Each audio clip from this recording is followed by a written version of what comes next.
আসসালামু আলাইকুম, আয়শা আম্মুর ব্লগে আপনাদের সবাইকে স্বাগতম। আজকের ব্লগটা শুরু করেছি দুপুরের রান্নাবান্নার আয়োজন দিয়েই। আজকে শুক্রবার, এই জন্য লেটে ওঠা হয়েছে। মেয়ের স্কুল নেই, ছেলেও ঘুমাচ্ছে। আজকে একটু তাড়াতাড়ি রান্না করে নিয়েছি, হাজব্যান্ড আসবে বাসায়, এই জন্য।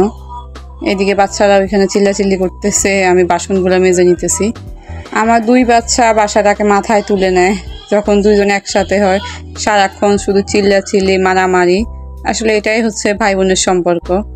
ওদের এই দুষ্টুমিগুলো দেখলে আমার ছোট ভাইয়ের কথা মনে পড়ে।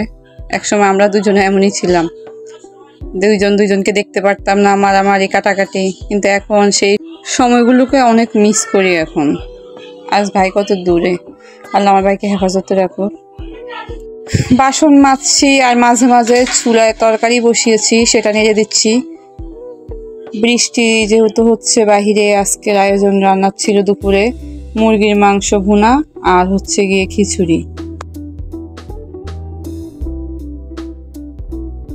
বৃষ্টির দিন খিচুড়ি মজাই লাগে আমার কাছে।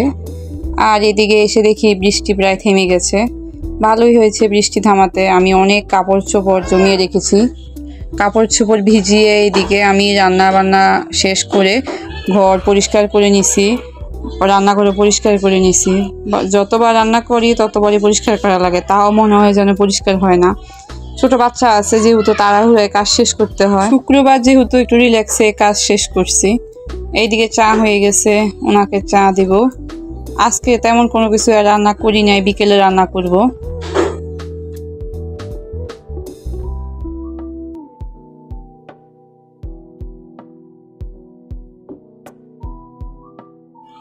দুপুরে খাওয়া দাওয়া শেষে অনেকক্ষণ ঘুমালাম। ঘুম থেকে উঠে দেখি আসরের আজান দিয়ে দিছে, বাচ্চাদেরকে উঠিয়ে দিয়েছি। এদিকে আমি মাছ ভিজিয়ে নিয়েছিলাম রাতে রান্নার জন্য।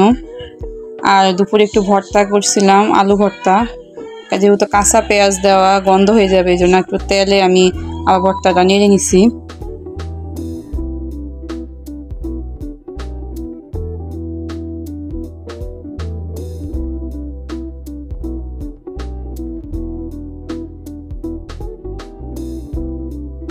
এদিকে আমার মাছগুলো ছুটে গেছে, আমি মাছগুলো ভালো করে ধুয়ে পানি সরিয়ে নিচ্ছি।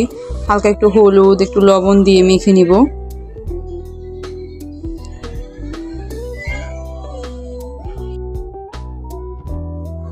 আমরা নর্মালি একটু মাছ বেশি ভেজে খাই।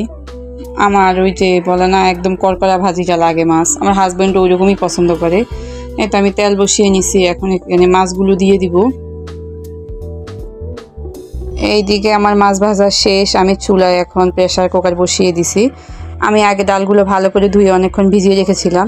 তারপরে এতে কাঁচা পেঁয়াজ, আদা রসুন বাটা, তেল, হলুদ দিয়ে আমি প্রেসার কুকারের মুখটা লাগিয়ে দিব। প্রেসার কুকারে 2 সিটি দেওয়ার পর আমি নামিয়ে নিছি। তারপরে আমি ডাল ঘুটে এতে বাগার দিয়ে নিয়েছি।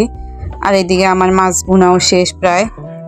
আর তেমন কিছু ভিডিও করা হয় নাই। সবাই ভালো থাকবেন, দোয়া করবেন। অবশ্যই আমার ভিডিও ভালো লাগলে লাইক অ্যান্ড সাবস্ক্রাইব করবেন।